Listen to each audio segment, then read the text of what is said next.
Hey, this thing like welcome to the Whoop Project, my second channel, which is all about Bigfoot research and investigating encounters submitted to me. We have already had our first encounter submission. I already did a video about that. Be sure and check it out. It was a terrifying encounter about a family vacationing in Heron, Montana. We're going to touch on that today. We have 7 more encounters submitted, so the Whoop Project is definitely off and running. Gear up, get out there and be part of it. Now, let me ask you, do you want to see a forest giant, a Bigfoot? Would you like to find and film a Bigfoot and have an up-close visual encounter? If so, be careful what you ask for, because I know 2 things you can do that will greatly improve your odds. Number 1, you need to be at a 5-star Bigfoot encounter location. And number 2, you need to be anything but an adult human male. What do I mean by that? Let's go check it out. Okay, so what do I mean by 5-star Bigfoot encounter location? So to help explain that, I'm going to use our first Whoop Project encounter submitted by a guy named Rob. His channel here on YouTube is Rizob17. Go give him a like and a subscribe. Again, that encounter happened in or around Heron, Montana. We're looking at it here on a map. So here is the 5-star criteria. Okay, so if a location is either up in or bordering a mountainous area, it gets 1 star. Now, not that all Bigfoot encounters happen up in the mountains, but a great majority of them do. So looking at this area, it borders a vast mountainous area. And, next stop up above is Canada. So this area here at Heron, Montana, definitely gets 1 star. Next, does or is your location in or near a heavily wooded area? Because I have hardly ever heard or read about a Bigfoot encounter that didn't involve the trees. And in my first book, How to Find and Film a Bigfoot, I write about how life in the trees is practically like a science and a religion all rolled into one for forest giants. The way they use trees for camouflage and for communication, and the way they climb up and hide in trees and hide their young up in trees. Life for forest giants in the trees is just part of their DNA. It's who they are. And so this area definitely gets 1 star for that. And we could be talking about, the forests and the swamps down in Louisiana and Alabama and Mississippi, down through Florida. All of that area has heavily wooded areas where they have what they call skunk ape encounters. So again, now there are exceptions to that rule. You'll even hear of a rare Bigfoot encounter in a desert area. But if your encounter is in or near a wooded area, it gets 1 star for that.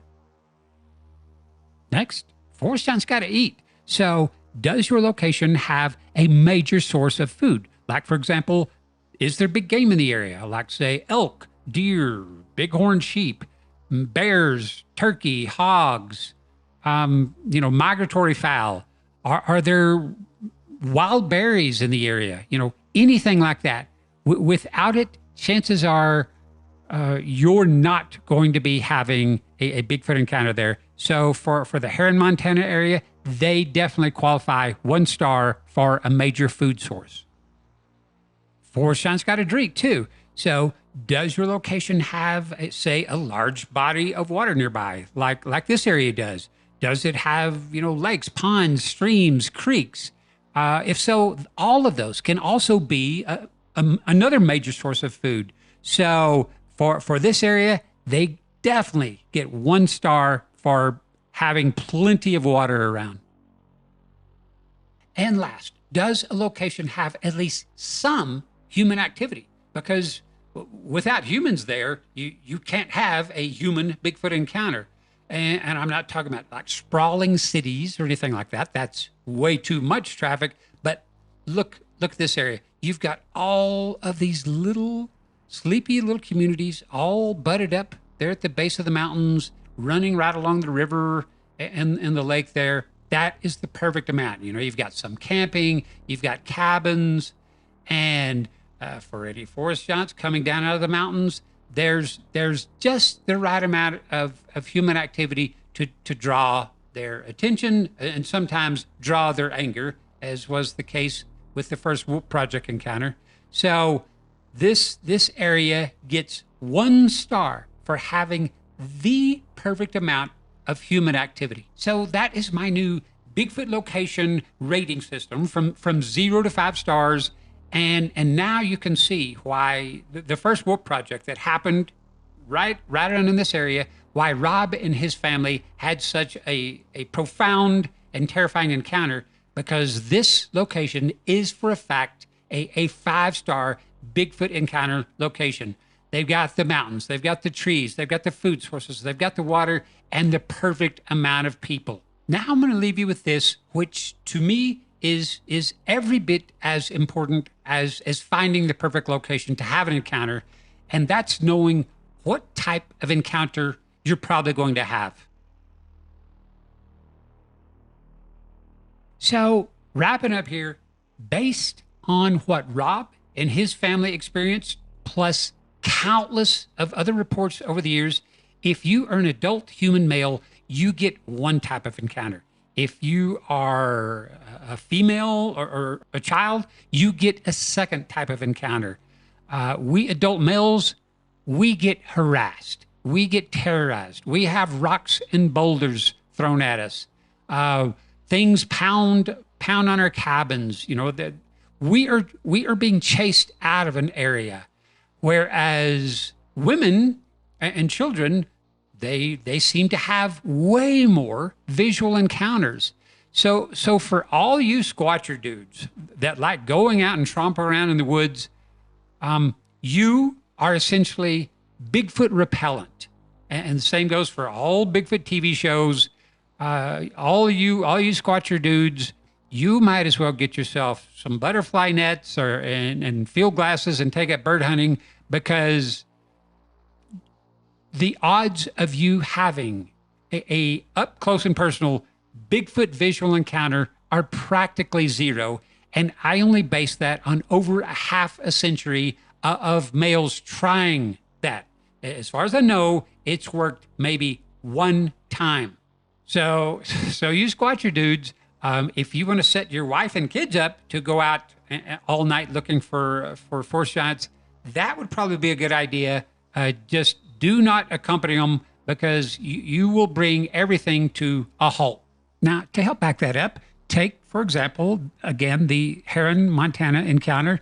This is Rob's submission. These are his own words. He said they were hearing whoops and screams. Here he said a tree was thrown from across the river like a javelin.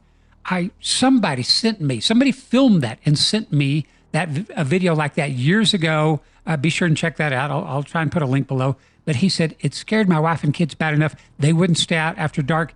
And here he says it only happened when I was not by the river. Now he speculates and says he thinks it was because he was carrying a .44 caliber gun, as if these forest giants know what a gun is, which could be. They're highly intelligent species.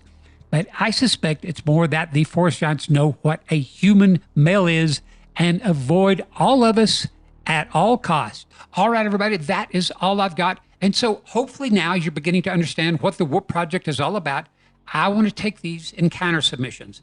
I want to then verify the vocalizations or videos that are recorded to know whether or not there was an authentic encounter or not, or whether it was a hoax or some known species. And once, if we do have a verified encounter, like we did with our very first encounter submission, then I want us to learn all we can from these encounters and try to move the science of studying forest giants forward for the first time ever. All right, everybody.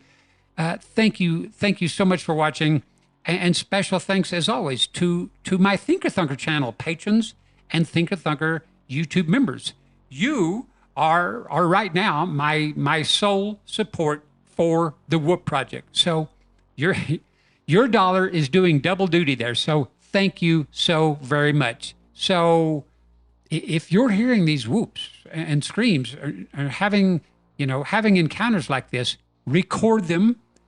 and your cell phone is not enough. I have links to proper gear you're going to need. It's affordable enough. I'll probably be doing tutorials on how to use this gear in the future and what gear to get and all of that. That is what I want the Whoop Project to be about. So gear up, get out there and experience some of this and submit it to me. All right, everybody. Take care. Thank you so much for watching.